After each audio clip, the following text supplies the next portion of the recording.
সেদিন সকাল সকালই অনেক মেঘ লেগেছিল আর আকাশে প্রচুর মেঘ দৌড়াদৌড়ি করছিল আর দেখতে তো ভালোই লাগছিল। হ্যালো এভরিওয়ান, আসসালামু আলাইকুম।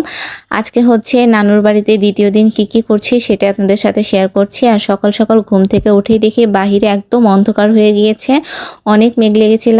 তারপরে হচ্ছে ব্রাশ করে এসে এখন নাস্তা করে নিচ্ছি। আর আজকে হচ্ছে সকালে হালকা পাতলা নাস্তা, শুধু লুডুস দিয়ে নাস্তাটা করে নিয়েছি। আর এই কয়দিন প্রচুর অনেক খাওয়া হয়ে গিয়েছে, তাই আজকে ভাবলাম সিম্পল একটা নাস্তা থাকুক। তারপরে এই তো লুডুসটা খেয়ে নিচ্ছিলাম আর তারপরে হচ্ছে আর ভিডিও করে নিয়ে ঘুমিয়ে পড়েছিলাম যেহেতু বৃষ্টি হয়েছিল।